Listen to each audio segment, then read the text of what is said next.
Good morning and welcome to the magic forest, or the magic hedge. It's the magic hedge. There's Henry. Just woke up. Nice place to wake up. We're on a mission. We're on a Christmas adventure. We're heading to the most beautiful homestay, secluded homestay in a lake, which I will show you when I get there, in Ninh Bình, and we're walking from Hanoi, which is about 100 kilometers, and we've walked. Well, the first day we did like a half day, and then the second day, yesterday, we did a big day.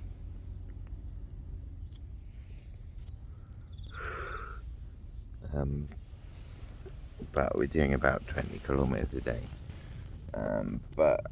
So yeah, we've got 66 left. But then whatever it says on Google Maps isn't exactly true, because you get lost and you get distracted. So we've had 2 good walks. And then yesterday was a great day, because one beautiful thing about walking is everything moves slowly, and when you're moving away from the city, like the sound and the noise and the city just gets further and further away slowly, and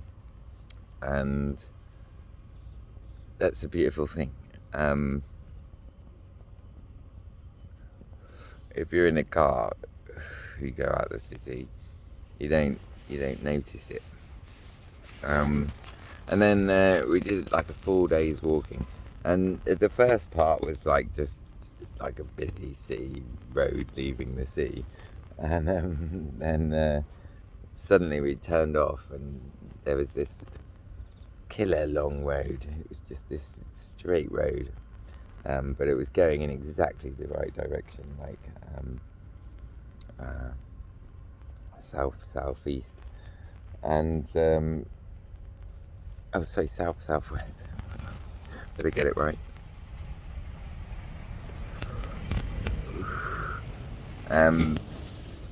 So it was just leaving the city and walking through the fields. It was this just long, hot killer road that had no shops or nothing. Because usually I thought, you'd be able to find everything you need. But then I guess we got to a little village about 5 it was, because the sun was setting and it sets at 5. And it was brilliant. Like everyone was like, "What is that guy doing with his bag?" I've got my bag with my Vietnamese flag on it, and everyone's like, "What are you doing?" And all the school children come running over, and all the school children wanted to do selfies with me. And so I was in this village just surrounded by school children, which is so nice. Like, and everybody's stopping on their bicycles and saying, "What are you doing?" Not in English. Nobody speaks English. And then I was always just, I realised like we've got to get across this river, and there's a ferry that goes across the river. But obviously, when we got to the village, I was just so hungry that we just went and got some delicious food from a little beer hoy, where they have like xiaoche, that's Chinese, like snacks, street food, so good. So just ate loads of nice chicken and these delicious like pasty things they even had the egg in it, and that was good. And then I was like, right, well, I'll walk down to the river, and rivers are usually quiet places, so I thought I'd probably be able to find somewhere to sleep down there. This sleeping bag, this new sleeping bag, is so good. It's for 0 to -5. It was actually too hot. It was too warm when I got in. I had to get naked. And then just as I was leaving the village, and leaving a sort of a place of refuge is always a bit daunting when it's dark and you're like, well, where am I going?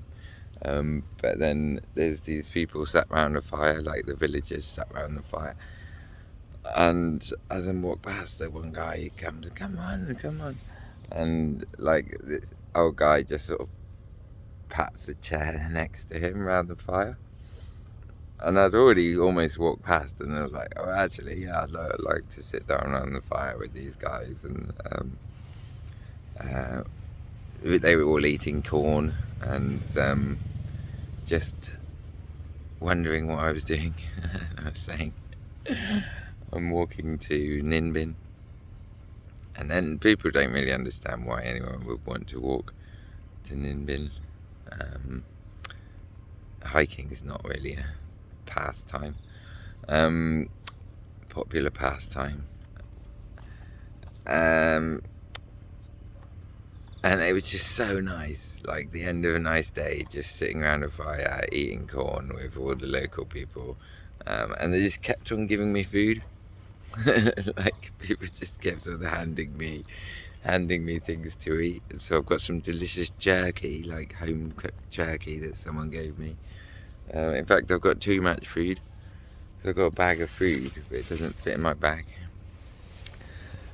And it makes you realise, like, you know, like yesterday was kind of, we've left the city, and suddenly everyone's trying to give you stuff and talk to you instead of taking stuff and selling you stuff. And so it's just such a nice change, and you realise you're in real Vietnam. And then I spent a couple of hours with them because I thought, well, I've got time to kill because I ain't going any. You know, the river is only 3 kilometres down the road. And so I thought, oh, it's a good place to kill time. And then I was like, okay, well, I'm going to go and find somewhere to sleep. And then like half of them came down on their bikes. They were like, oh, where are you going to sleep? There's a little hut over there. A little hut with an electricity plug in it, which is weird. So I could charge my phone if I needed to, but I don't.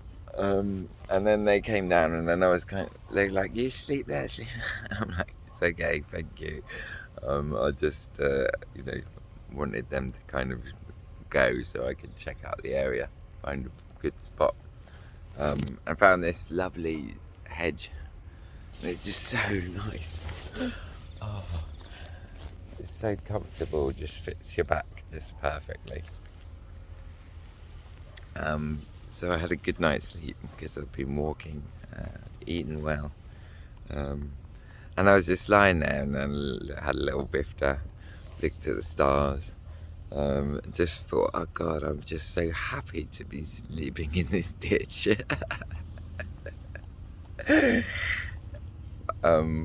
And that's a beautiful thought. You know, like, what a lovely day. So it's nice. So today we've got to do a big walk. It's like 6:30 in the morning. The ferry's running. They've started going.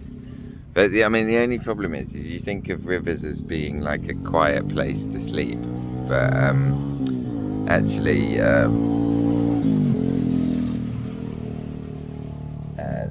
There's all these diesel barges, diesel engines going up and down the river all night because it's one of the main rivers from Hanoi. It's going south. So, yeah, it's just the sound of diesel engines, but actually diesel engines are sort of more relaxing than petrol engines. But it's a beautiful place to wake up. It looks like the sun's going to come up over there. And I've got breakfast. Well, I've got biscuits. I've got massive. In the shop, we just get some biscuits. Like, they only had massive boxes of biscuits. Which is weird. And got anything smaller? No. But also, it's nice because, like, I was, when you have to use your Vietnamese, you realise, oh, actually, I've learned quite a bit. You know, I could hold my own. I could kind of say what I wanted to do and what I needed to do. And then we were down just chilling out last night, ready to go to sleep. And then this guy with a torch came over, and he looked like a security guard, and he looked like he was looking for me, because he was scanning the hedge, but he didn't see me. And then I shouted, because I assumed he was looking for me. And then he was like, oh, because I think even though it was late, if there's enough people that want to go across, then the boat runs.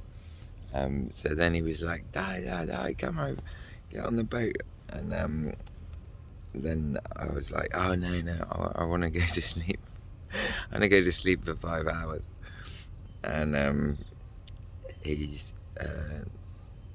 was like, oh, okay then.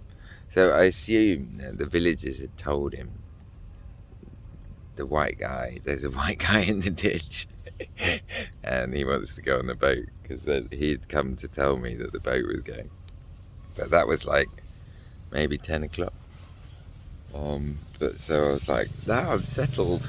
I've got my hedge, and I don't know what's on the other side of the river, but I think it's quite a big village on the other side, and so you don't know if there'd be a nice place to sleep, or anything really. So I was quite happy where I was. And then today we've got to put some K's in, just walk as far as we possibly can south. Oh, it's southwest actually. Yeah, so today is dig deep, put some K's in, hopefully find a hotel to stay at, but if not, find another wonderful ditch like this one. And then, yeah, it's like a Christmas adventure. You know, I was telling you about potential energy, like when you endure a hardship, like walk for 4 days and then sit and do nothing for 4 days by a beautiful lake. It's like you store all your potential energy, and then sitting by the lake you just release that energy, and you feel like you've earned it. You don't just feel like, oh, I'm wasting time sitting by a lake doing nothing, although I've never really struggled with that before. Yeah, it's rewarding, and it's great. And now we're in real Vietnam, the real countryside, and the people are sweet, and people have given me too much food. I can't even fit it all in my bag. So I'm going to eat as much breakfast as I can, and then I'm going to get on the ferry boat across the Red River, and then we shall be somewhat closer to our destination. Still 66 kilometers left. So if we do a really big day today, hoping to do about 30. And then maybe more. I don't know. We'll just see how it goes, I guess. Just walk as far as you can until you can't walk anymore. Anyway, it's 13 minutes, so I thought I'd wake you up. Henry's happy. He's a good boy. He doesn't mind sleeping in the ditch. We had hugs. You can, like, at first he was kind of like a bit jumpy, like, because there's always things going on, but then I kind of nursed him and like, come and put your head down here, and then just stroked him until he went to sleep, and then he was out like a light and snoring, and he's good, like, he's good spooning, Henry, because he's like a good spooning size. And so he keeps you warm. Baby. You're a good boy. So he's a good companion. Anyway, I'm gonna love you and leave you, and I shall see you in the magic forest.